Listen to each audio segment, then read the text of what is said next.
Welcome again to our program titled Revelation of the Coming King. I'm Ranko Stefanovic, professor at the Seventh-day Adventist Theological Seminary, Andrews University, and I'm so excited that we can spend this time to delve in the book of Revelation and try to understand the relevance, message of that book for us today.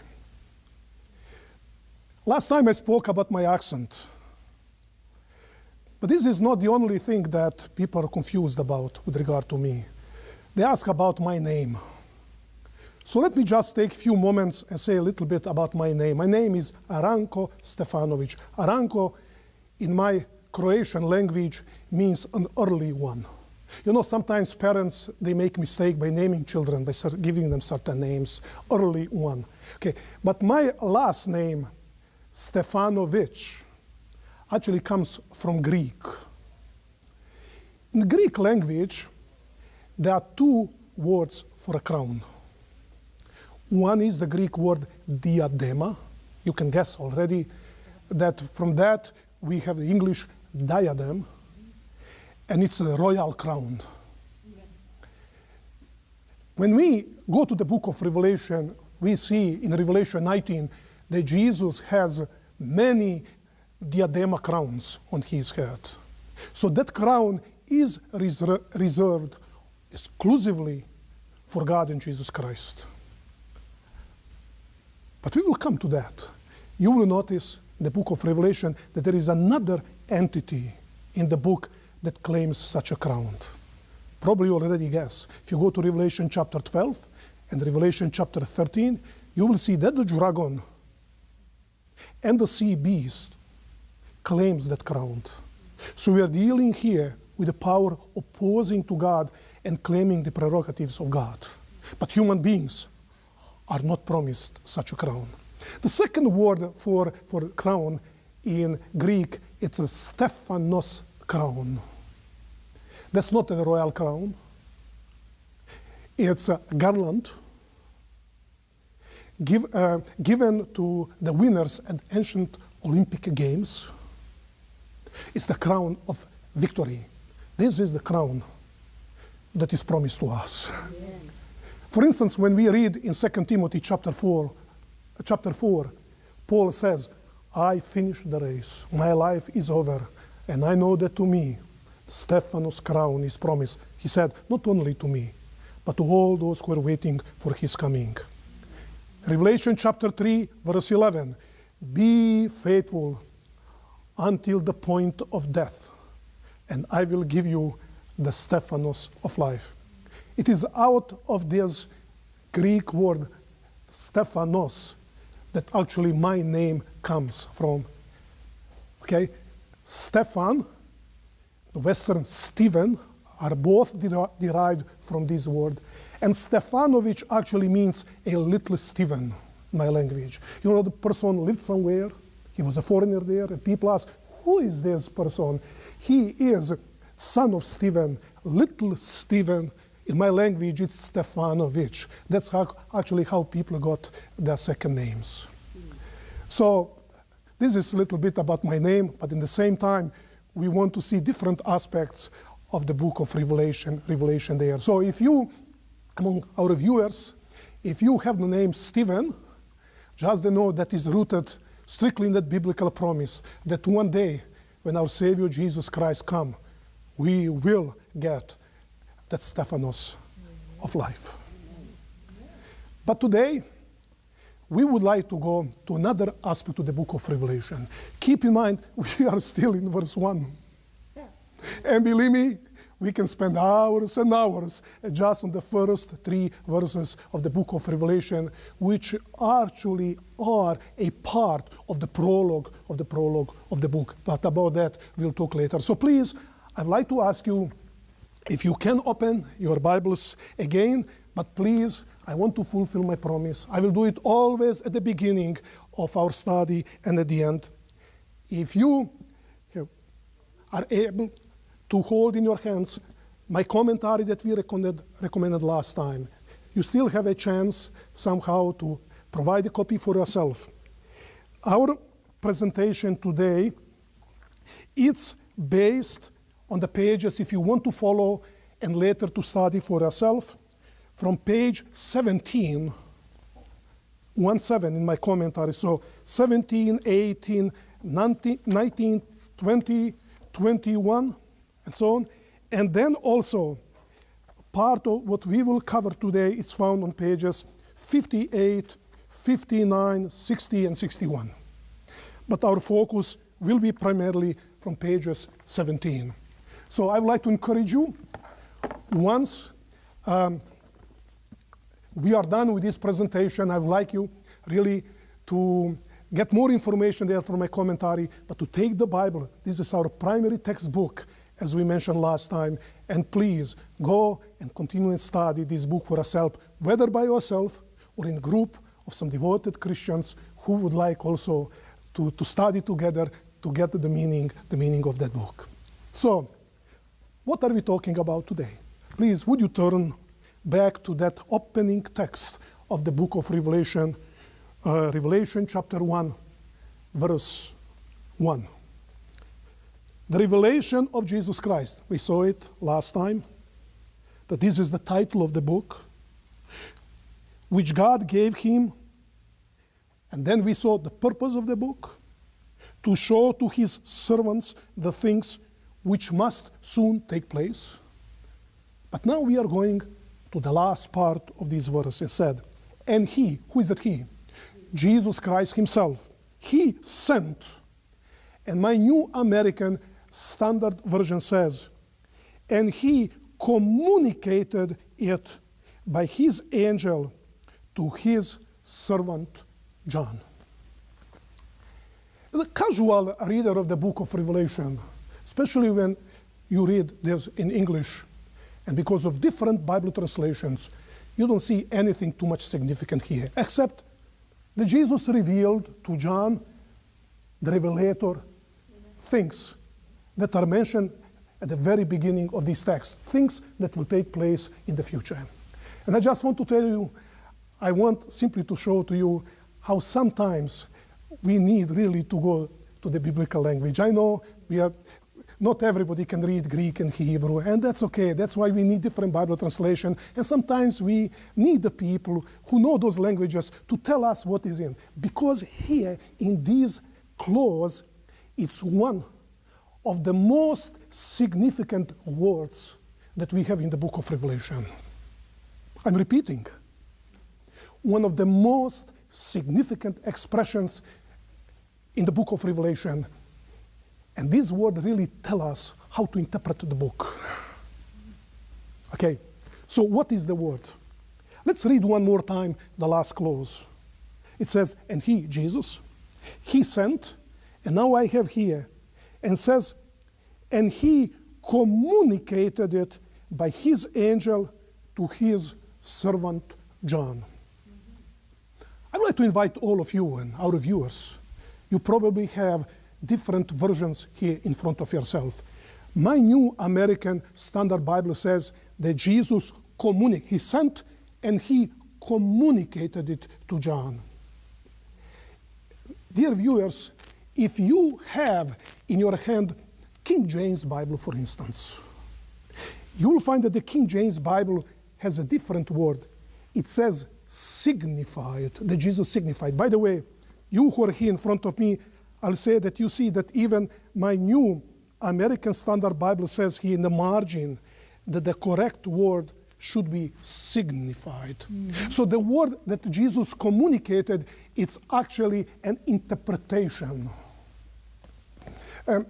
For instance, a New International Version has that Jesus showed to John. Let us try to see what the meaning of this word is all about. I'd like to suggest to you that the King James Bible, or a New King James Bible, together what is found here in the margin of my Bible translation that I have here, are the closest to the meaning that the word is in Greek. So, again, as I did last time, I want a little bit to challenge you, that you see how it looks in Greek. So the word that is in Greek here is semaino. This is S, so-called sigma, okay, in Greek. It's the word semaino. So what is the meaning of this word? Let's do a little bit analysis of this word, and I hope that this will not be boring. Okay, the word semaino is a verb, but comes from the noun. You see, if you cover these letters, then what is left? It's the word sema, which is a noun, feminine noun. Actually, there is also in the book of Revelation another word, noun, that is very similar to sema, which is semaion, which is actually neuter, but the meaning is the same. So what is the meaning of the word sema? It simply means a sign or a symbol. I will show you something from the book of Revelation just in a few minutes. And I know that our viewers are in international community, in different languages of the world. And if you go anywhere in the world, there is international word, what United States we call a traffic light. Mm-hmm. It's typically North American expression is. If you go to Britain, where English is the official language, they use the word semaphore. Mm-hmm. Semaphore, which is the international term in Spanish, Portuguese, Croatian language, all languages of the world. This is the official word for the traffic light, semaphore. You will notice, sema and phore. Sema means a symbol, and phore is somehow the variation for light. So what is a semaphore or traffic light? You know, when you see green, it tells you something. When you see red, means you see these are all signs that they mean something. When you see red, that sign means stop. By the way, let me use another word that we are very much familiar with, is the word semantics. Mm-hmm. Sema means a symbol, and tics, it's a little bit change, a transitory term that actually is the word for the text. So what is semantics? When we use symbols to express something that is not visible, you say M, you say T, you see, you don't see it, it's simply breathing, but then you use those signs to express it. That's what semantic is. You use sign or symbols. By the way, this is feminine. Let's go to the book of Revelation to see how a neuter term is used. It's used 2 times, for instance, in Revelation 12. This is the word that we are talking about. Revelation 12, verse 1. And you will see we are spending a little bit more time on that because this is, I dare to say that this is probably a single most important word in the book of Revelation with regard to the interpretation of the book. It says, you have the book, the chapter? A great sign, what the word is used, semeion, neuter, appeared in heaven. What is the sign? A woman. So please, let's practice the knowledge. If semeion means sign or symbol, what does it mean? That what follows is not the real thing. It says a woman, pregnant with child is there, telling us that this is not a Mary, that this is not a woman, that actually it's a symbol that John sees of something. By the way, we will come to Revelation 12. Okay, let's go to verse 3. Then another semeion, which is a sign, appeared in heaven. Another symbol. What's that symbol? It's a dragon telling us the dragon is not a literal dragon. Because when we go to verse 9, it says clearly that this dragon is the old serpent, who is actually the devil and Satan. I'd like to show to you something, few more things that we see how the word is used. Please, I'm taking time for that because today people are going and interpret the book of Revelation without really taking into consideration the purpose of the book that Jesus indicated how to be interpreted. Okay, if you go to the Gospel of John chapter 12, verses 32 and 33. Then we read there, Jesus said, you know this statement is known, and I, if I be lifted up from the earth, will draw all men to myself. This is what Jesus said. But John wrote his gospel many decades after, and he now makes comment on these words of Jesus, and he said, but he, Jesus, was saying this to indicate the kind of death by which he was to die. Let me make sense of this. Jesus said, and I, when I am lifted up from the earth, I will draw all people to myself. What's the meaning of that? Evidently, the disciples at that moment did not understand what Jesus was saying. It was decades later that John understood when he was writing the gospel. After everything what happened with Jesus' crucifixion and his ascension to heaven, and he said that Jesus was saying this. Now, they put the word indicate. Actually, is the word semaino used. Can we practice it? Jesus said this to show by means of symbol what will happen to him.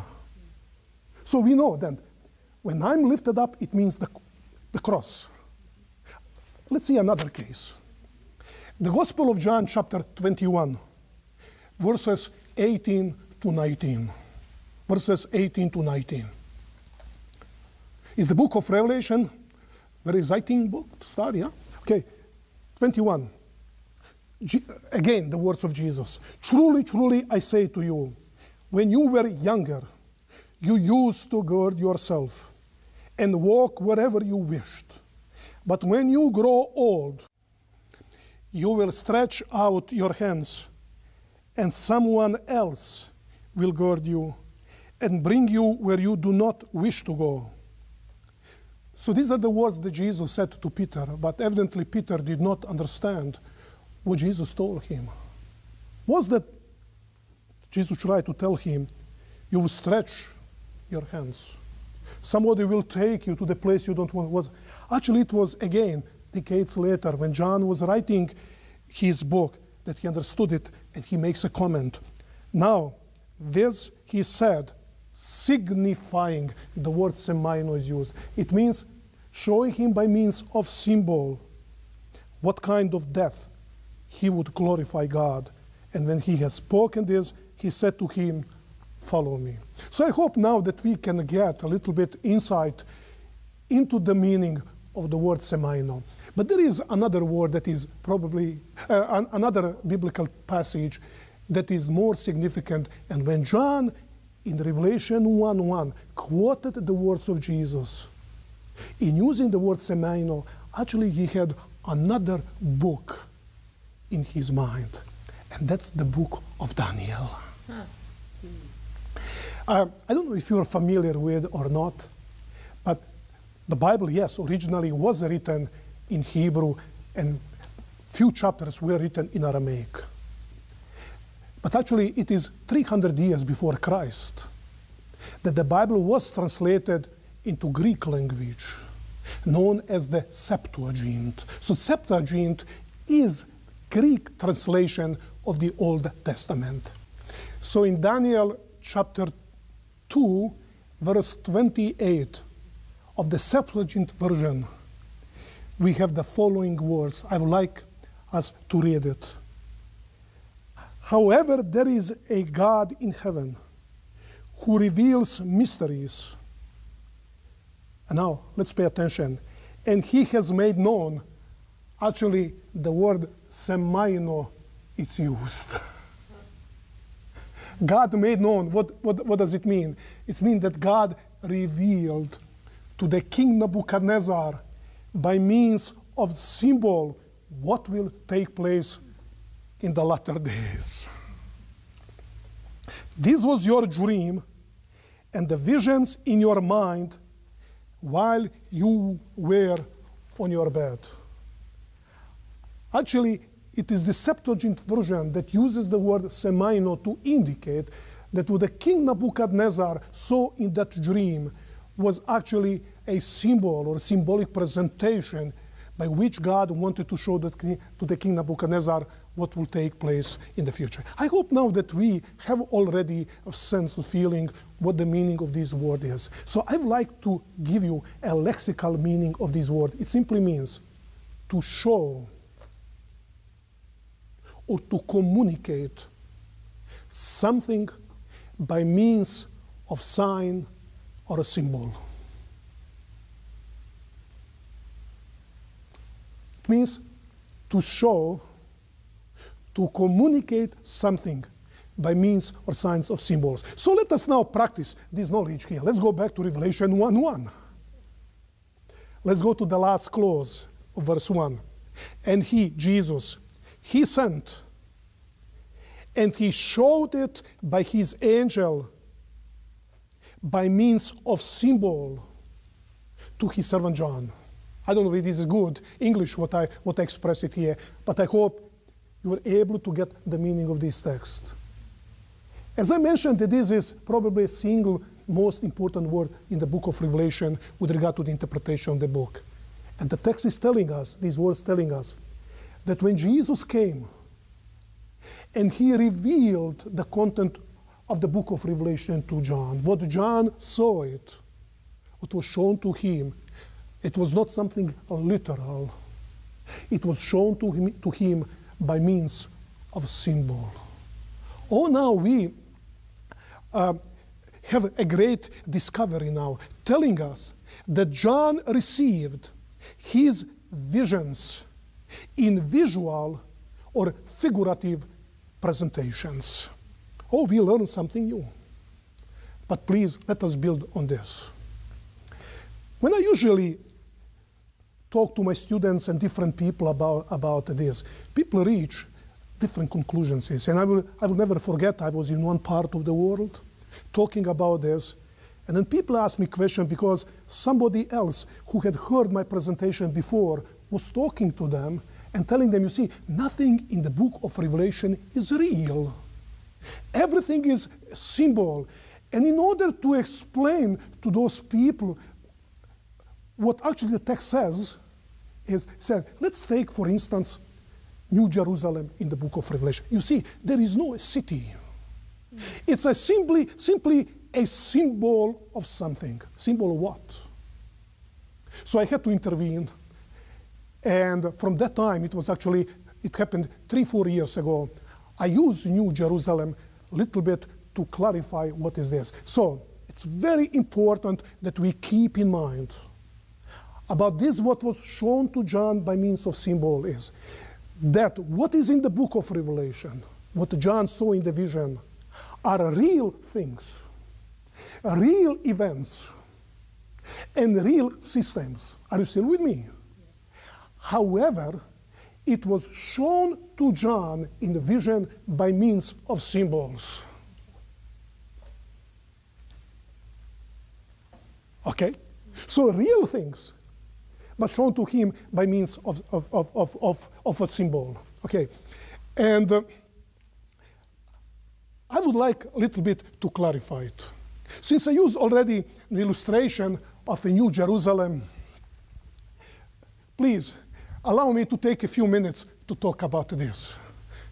This is my favorite subject, and probably this is one of the most misunderstood subjects of the book of Revelation. When I was a teenager, by that time I had read the Bible already several times, and I read the book of Revelation. I did not understand too much.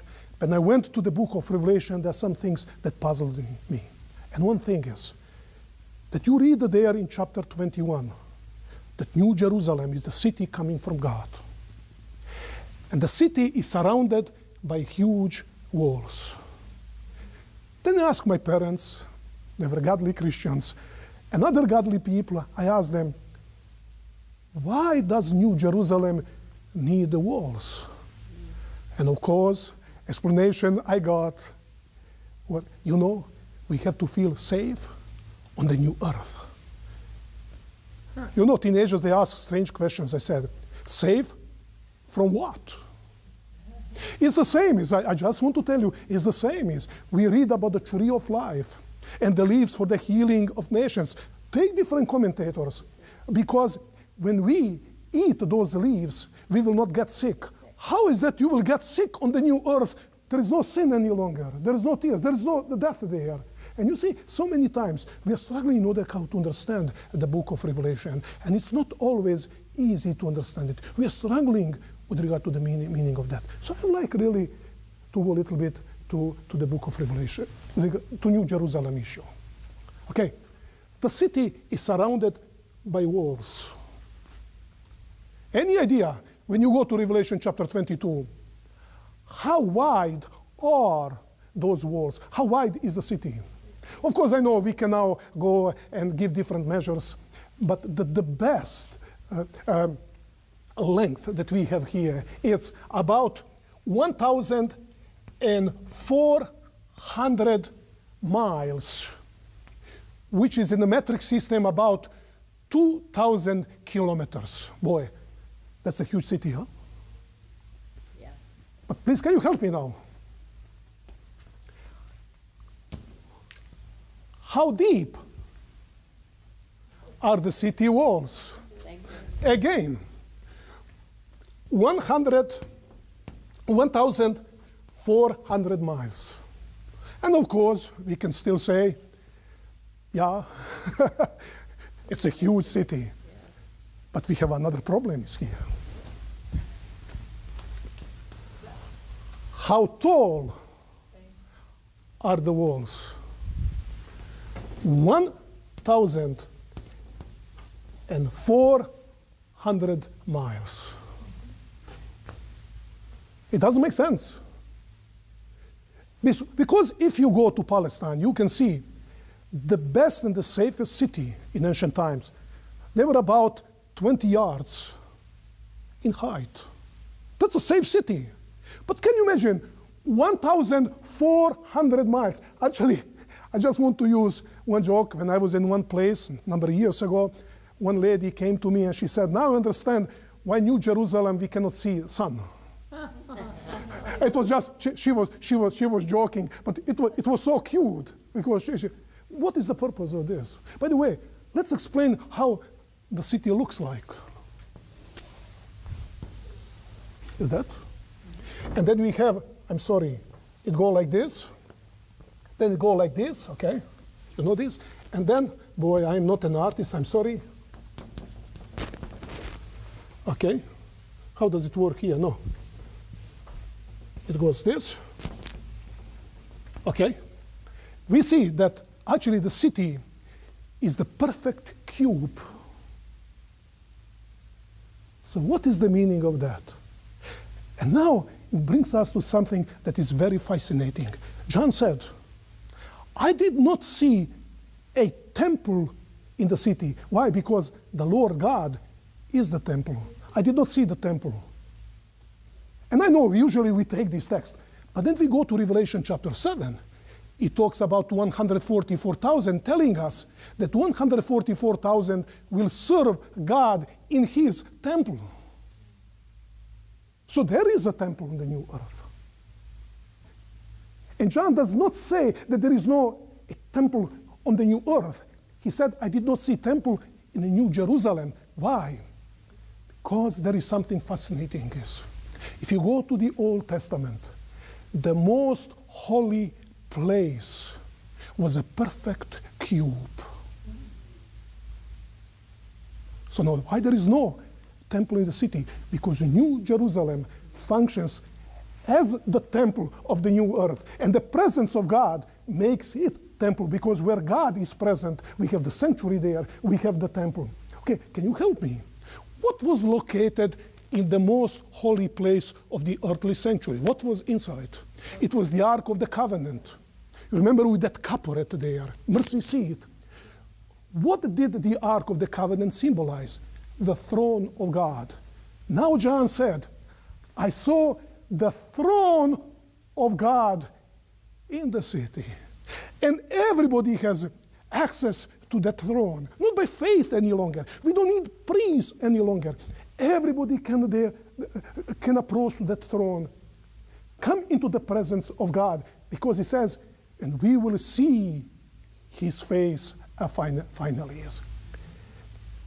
Please, I I want everybody to understand me. I'm not here discussing whether New Jerusalem will have walls or not. When we get one day, we will see it. But you keep in mind, what John saw on Patmos, it was a real thing. So he saw a real city. However, how can you describe something, as Apostle Paul said, what human eyes did not see? What we never heard with our ears, what cannot come to our mind. This is what God prepared to those who love him. How can John portray the city, or better to say, how could Jesus portray to him a city that is so safe? Because we know in the first century, during the time of John, a safe city, it meant that that city was surrounded by good walls. Without a wall, it's not a safe city. Nobody would be able, actually would like or want to live in that city. It means anybody can come and destroy that city. So it signified really safety, with possibility. Yeah, the New Jerusalem can have the walls, but we want to try to find out the meaning of that reality that John saw, to telling us that that city will be really the temple of God, which is safe. And I try always to tell my students, maybe if Jesus showed to John New Jerusalem today, John would say, boy, I saw angels in police cars patrolling their streets, no drug dealers, no criminals there. You see, the thing is, it's a safe city. It's the place where God will dwell with his people. But symbolic meaning is drawn from the sanctuary system. We have the tree of life and the river there. It's telling us that New Jerusalem will be the lost garden of Eden. And also the concept of a safe city from the time of John. You see that those elements, keep in mind that God always speaks to the people in the language that people can understand. God speaks to us in our language that we know. It is only with the things that we know that we can understand things that are unknown. But please, just one more aspect. I'm tempted now to talk too much about New Jerusalem, and we will talk about that when we reach Revelation chapter 22. One special aspect of that message given to me is that says, an ethnoi will come to that city. From that word ethnic comes. And the word is translated into English as Gentiles or nations. Will come to that city and bring their gifts to God and their glory to God. When John wrote this, it had a special meaning for him. Yes. At the time of John, there was a city of Jerusalem. And that city had several courts. The widest area around the temple was the so-called the court of the Gentiles. The Gentiles were allowed only to that court because the Jews did not believe in the conversion of the Gentiles, so they did not care there. But there are many Gentiles, they wanted to come to worship the God of Israel. So they were allowed only to come into that place. There was a next court, known as the court of women. Only women were allowed only in that court. Then there was the next court, the court of Israel, and at the very temple where the priests could come and officiate sacrifices there. And John, while he was in Jerusalem, he could watch.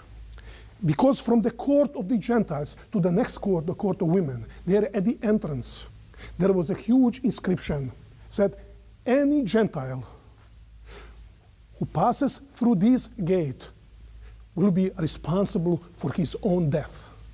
By the way, if you go to Israel there in museum, you can see that inscription that is found. It's there in the museum. The Gentiles were not allowed there. By the way, it was in that court of the Gentiles that the greedy Sadducees invested all kind of business.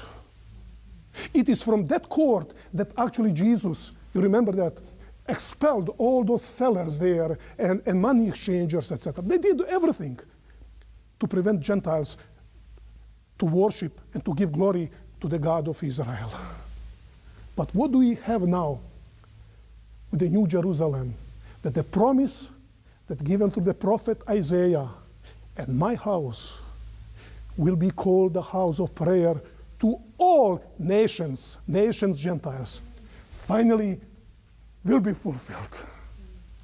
You see, friends, when we read about the New Jerusalem, and we try to speculate, is it a real city or not? The answer is, it is a real city. It was shown to John by means of symbols that he could understand, etc. But there is much more in that. That symbolic language is telling us that with that promised city that God one day will give his people, will have all God's promises given to the humanity finally to be fulfilled. So when we read about that gold and silver, when we read about those precious stones, it's not really, the issue is not about precious stones and gold. It's about the glory of God that we build in a city. And I just want to tell you, I cannot wait. Amen. But crossing that city and finally see his face. And that the desire of human beings that is best expressed in the words of Moses, Lord, show me your face. Amen. Finally will be realized. Amen. And we will all be able to see God's face and find ourselves there to the next throne of God. That's what the message of the book of Revelation is. So now the time that is left to us, we want to understand a little bit about that symbolic language. So please, we have to ask ourselves one question is, who is that shows that symbolic language of the book of Revelation? We read clearly in verse 1 that actually it's a Jesus who chose that language to show to John the events that will take place in the future. Are you still with me? Mm-hmm. And God always speaks to the people in the language that they can understand. That's why New Jerusalem is portrayed in such a way. But not only that. When we move on through the book, we see also that so many times when John sees something in the vision, he tried to describe it, but the words are lacking. So he chooses his own symbols to explain it. How do you know that John so many times chooses his symbols? You will notice, for instance, in Revelation chapter 1, when he sees glorified Christ, he says, his hair was like, his face was like, his eyes were like, his garment was like, his feet were like. When you use the word like, when you say, my daughter, she sings like a bird. Bird is a symbol. Mm-hmm. He is smart, like. You see, so many times, John, by using the words like or as, he adds his own symbols. So now we have the book of Revelation. We want to study. We want to interpret it. But we want to understand that symbolic language, because what makes the book of Revelation problematic is that symbolic language. So please, I'd like to give you certain principles. I hope it will help us in order to understand that and uncode, okay, that symbolic languages. When we read the Bible in general, okay, the books of the Old Testament and the books of the New Testament, when we have the text in front of ourselves, we approach the text with presupposition that what we read there in the text, it's literal. Are you with me? Yes. Some Christians, they don't follow that principle. And let me tell you just an illustration. They read Genesis chapter 1. God created something the first day, something the second day, the third day, and they try to reconcile a little bit with the science. So suddenly those days are not literal, but are symbolic. Some people, they have a problem with the coming of sin in Genesis chapter 3. So that was not a real serpent with Satan. There was something else.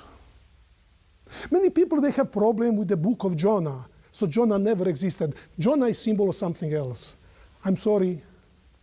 I'm conservative Christian who reads the Bible as it is. I believe that the Bible is really the record of what happened, of course, through the lenses of the biblical author.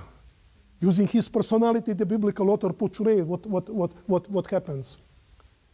And it really happened. When you read that, it's so literal, it indeed happened. But there is always but. Unless the text indicates clearly that the symbolic meaning is intended. So many times we read something in the Bible and we see that the literal meaning does not fit. It's obviously a symbolic meaning. For instance, you read the book of Psalms when David said, "Many waters, they came against me." They are not literal waters. Evidently, he refers to his enemies. Or when you read in Isaiah chapter 5, he said, "Let me sing a song about my dear one. My dear one has a vineyard." He put a tower there in the vineyard. He put a fence around it. And later he explains, few verses later, Isaiah chapter 5, he said, "The vineyard is the house of Israel.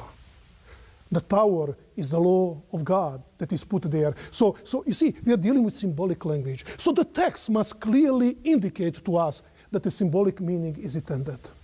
Now, when we come to the book of Revelation, the principle is completely opposite. When you have the text in front of yourself from the book of Revelation, you read the book of Revelation, you come with presupposition that this text is symbolic. How do you know that? Because at the very beginning of the book of Revelation, John makes very clear that what Jesus showed to him in the vision was shown by means of symbol. Are you still with me? Unless the text indicates clearly that the symbolic or figurative, that literal meaning is intended. Are you with me? Yes. So, when we read, when John said, by the way, we will do it very soon, when John said, "I, John, your brother, I was on island called Patmos." It's obvious that it is literal. Or when he says, "When I saw the angel speaking to me, I fell down before his feet," and he said, "Don't do it. I'm simply like servant like you." It's literal meaning. Okay. So in order to establish certain principles, we want to recognize difficulties in the book of Revelation, because to determine what is literal and what is symbolic, it's not always clear to us. We have already the principle. What John sees in the vision, what was shown to him, and what he wrote down in the book, it was by means of symbol. But sometimes there are some difficult things. Because you see, some symbols are very clearly explained in the book. For instance, we already mentioned it in chapter 12. John talks about the dragon beside that pregnant woman. You remember that? In verse 7 to verse 9, he makes very clear that the dragon was the devil or Satan. If we go to Revelation chapter 17, John sees a prostitute Babylon sitting on many waters. In verse 15 of the same chapter, he explains that the water upon which the prostitute was sitting signifies secular and political powers of this world. You see, there are many symbols in the book clearly explained. But what is the problem? That many symbols are not explained. And this is actually that adds difficulty to us when we try to understand the book of Revelation. So to determine sometimes what is literal and what is symbolic or figurative in the book of Revelation, it's not an easy task for the interpreter. And we will come, for instance, to Revelation 16. We have 7 last plagues. When we read the last 3 plagues, 5th, 6th, and 7th, it's clearly that it is symbolic. We have river Euphrates. The 5th plague strikes the throne of the beast. In the 7th plague, you have the fall of Babylon. It's clearly the symbolic language. And that's not the problem. But when we deal with the first plague to fourth, striking the sun, the water, etc. It's not clear to us. And I will show to you, strictly on the basis of the book of Revelation, you'll be surprised that actually it's literal, it's not symbolic. So you see, in one chapter, one more time, we're using our best abilities and help of the Holy Spirit to understand it. The first 4 seals we interpret as literal, the last 3 as symbolic. So you see, it tells us about the difficulty. By the way, we will come also to Revelation chapter 6. You know that about the darkening of the sun, of the moon, and the falling of the stars. There are today some Christians, they believe that it's figurative, symbolic, it's not literal sun. By the way, I will show to you exactly from the book that it is literal. You don't need to doubt about that. But just a few years ago, we were struggling. We did not know how from the book to show if it is literal or symbolic. So it's not always easy. And I would like to encourage all of you and our viewers is, when we have some symbols of the book of Revelation, and the book does not show to us clearly whether it is literal and symbolic, we can disagree. But instead of fighting, we should listen to each other. Study together. Not that other people disagree with me, they're heretics. Because of that, they disagree with me. It means that we have a difficulty in the book. We have to study, we have to pray together. Only when we are united, when we study the text together, we can find the answer. But disagreeing, we will never able to reach it. I just wanted that you are aware, even though we have certain guidelines and principles. At the beginning of the book, John makes very clear what was shown to him. It was shown to him by symbol, but it's not everything so simple, as simple as it looks like. So I would like to encourage you, that we do it. So now, how to interpret that symbolic language? You see, it's a symbol, but how to interpret it? One of the ways to interpret the symbolic language is today to take newspapers and to interpret it. But what is the problem? That John the Revelator, when Jesus showed to him those visions, he did not have New York Times or Time Magazine, etc. You already have a hint how to do it. So it means, when Jesus showed to John those visions, in what language or what kind of symbols did Jesus choose to communicate to John? The symbols that he understood 2,000 years ago. So now people are asking, what do you scholars, what are you doing when you interpret the book of Revelation? We search ancient literature from the time of John in order to understand what those symbols meant to John and to those Christians at the time when John lived. So we have to understand that the book of Revelation was originally written 2,000 years ago, not in 21st century. It was written in the language of the people of that time. Another point is, we have also to keep in mind is, as we interpret that symbolic language was not abstract. It was pictorial. What does it mean? That when that language was chosen, it was taken from the history of God's people of the past. So when Christians of the time of John, when they read it, when we read today, it's not only about the symbol, it's about great message that is given to us. So the time is left, we have a few minutes, so please allow me, because the viewers will say, I'm studying the book of Revelation. Yes, I have your commentary. My commentary is written for the primary purpose, not always to give you the interpretation, but to help you in understanding the symbol. Okay? But you say, I would like to search deeper. Where can I find the meaning of those symbols? In order to provide the answer to that question, we ask ourselves a question: where was the symbolic language of the book of Revelation taken from? And let me be frank with you. It's very simple. It was actually almost 100 years ago that some famous scholars, they went verse by verse, phrase by phrase. And they went to the Old Testament and they discovered,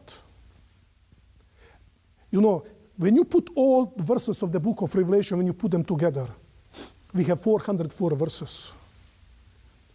That actually today we know that more than 300 verses of the book of Revelation, 300 verses of the book of Revelation, you can trace them directly to the Old Testament. See, that symbolic language is taken from there. Why is that so? Keep in mind that the book of Revelation, it's like a parable that Jesus did. So when God wanted to inform his people through John, that at the time of the end, there will be a power that will God's people trying to destroy them. If you want to use a parabolic story to tell them what you would use, you use the language that says that that power will be called Babylon. Now everything becomes clear. Because the early Christians in the first century knew who Babylon was. It was a tool and instrument in the hands of Satan, responsible for taking the people of Israel in Babylon, etc. Yeah. So what happened in the past finally will happen in the future. Let me show to you another illustration. Revelation chapter 12, we mentioned it. I'm going back to that. John sees a woman that is pregnant, in pain to deliver a child. And then there is a dragon there waiting for the child to be born, to be destroyed. Let me ask you something. Now you have to help me. What suddenly picture come to your mind? A woman that is in pain to bear a child, and there is a dragon that is the enemy trying to destroy the child. What comes to you? Genesis 3:15. When God said to the woman, you will in pain bear children, but I'm making enmity between you and the Satan. He will trample on your head. You see that? You have here the fulfillment of that promise. Another one. We read in book of Revelation, chapter 15, how 144,000 are standing there at the sea of glass, singing the song of Moses and the Lamb. Just they have come out of the 7 last plagues. What suddenly comes to your mind? The Egyptian plagues and people of Israel at the Red Sea there, Miriam actually, leading that song, the song of Moses, singing to God. You see that the entire book of Revelation is written like that. So if you really want to understand the meaning of that symbolic language, what is the first step? Go back to the Old Testament. You cannot miss it. More than 80% of all that symbolic language is taken from the book of Revelation. Let me just, if you be with me, the word the Lamb, the root of David, sealing of the faithful, the 7 seals, the trumpets, 144,000 standing at the sea of glass, locusts from the abyss, the image of the beast, Sodom and Egypt, Babylon, drying up of Euphrates, the 7 last plagues, New Jerusalem, Gog and Magog, etc., etc., etc. They're all taken from the Old Testament. I want just to go quickly here. We will see, we will come to the second trumpet. It talks about great mountain in Revelation 8, verses 8 to 9. Great mountain burning with fire was thrown into the sea. The third of the sea became blood. By the way, if you go to Jeremiah chapter 51, we're talking about Babylon destroying mountain, destroying the earth. And that mountain will be thrown into the sea and will be destroyed. You see, then the book of Revelation is not as difficult as it appears. That symbolic language is much easier to understand when you know what that symbolic language was taken from.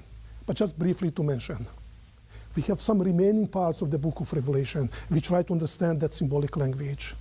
By the way, some of that symbolic language was taken from the New Testament.